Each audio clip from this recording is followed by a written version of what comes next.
Représentons le cycle de développement de l'homme. Sur ce cycle, on doit représenter donc, comment est-ce qu'on fait pour passer d'une cellule œuf à un humain. Donc une cellule œuf, qu'est-ce que c'est? Donc on appelle ça aussi un zygote.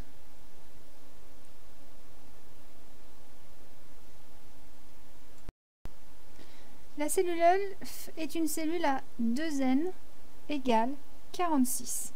Cette cellule œuf va subir des mitoses, plusieurs mitoses à la suite, et va donner une masse de cellules que l'on appelle embryon.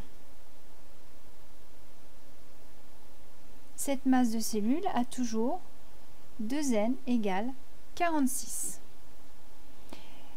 Cet embryon va continuer de subir des mitoses et ces cellules vont s'organiser.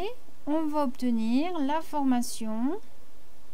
Alors on se moque pas, j'ai beau être une prof de SVT, je suis pas douée pour les dessins des fœtus. Donc ici on obtient un fœtus toujours à 2n égale 46.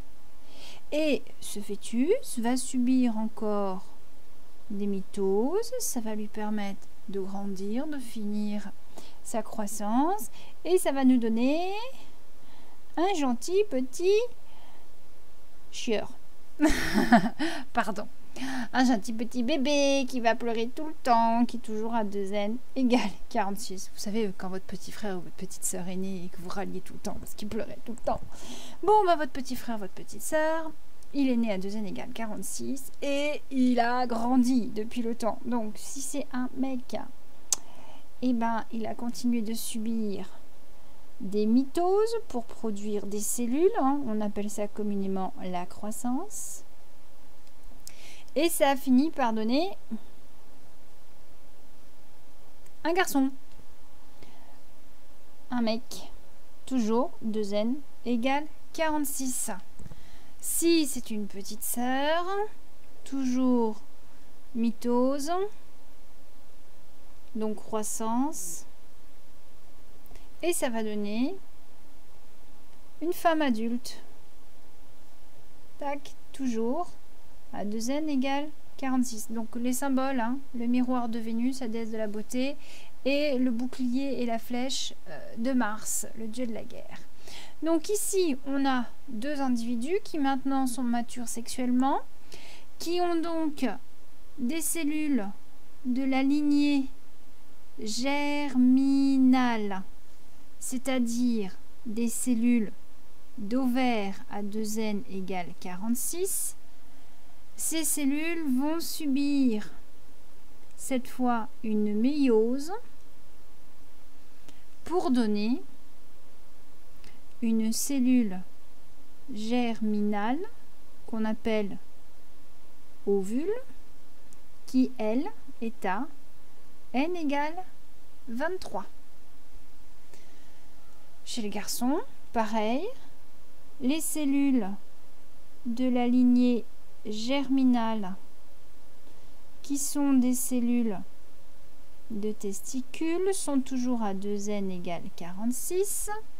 Ces cellules vont subir une méiose pour donner donc une cellule germinale, c'est-à-dire le spermatozoïde, qui est à n égale 23.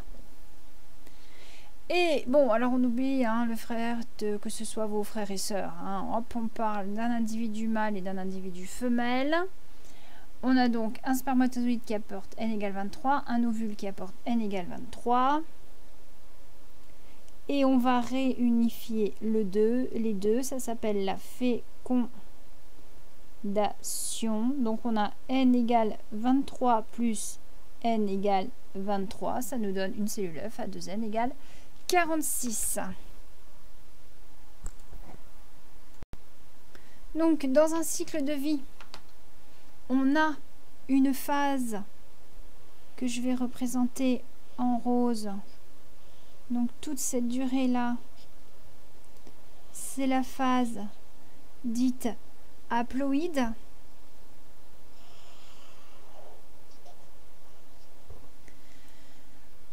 On en arrive donc à avoir, à partir d'un zygote ou cellule œuf, un embryon, un fœtus, puis une fille ou un homme.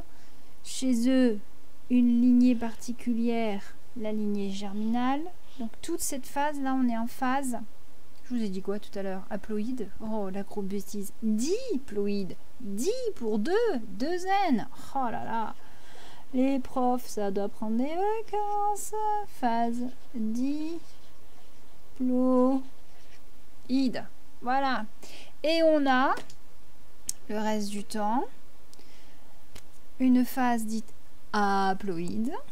Donc cellule germinale ou ovule. Cellule germinale spermatozoïde. Donc en vert, c'est la phase haploïde. Donc haploïde, on a N. Et phase diploïde, on a 2 N. Alors pour passer d'une phase à l'autre, on a différents mécanismes que je vais passer en couleur. Donc pour passer de la phase diploïde à la phase haploïde, j'ai la méiose. Donc diploïde à haploïde, c'est la méiose. Et par contre, ensuite, pour passer de la phase haploïde à la phase diploïde, c'est la fécondation. Voilà, qui est là. Donc je fais n égale 23 plus n égale 23, j'arrive à 2n égale 46. Donc là, je suis bien dans une phase diploïde. Alors après, vous direz, il reste la mitose. C'est quoi la mitose? Eh bien la mitose, c'est une simple division cellulaire qui permet de augmenter le nombre de cellules tout en conservant la diploïdie. Hein. Donc les mitoses qui permettent finalement d'augmenter simplement le nombre de cellules à 2n égale 46 tout en les conservant. Voilà pour votre cycle de développement de l'homme qui peut s'appliquer à n'importe quel organisme diploïde.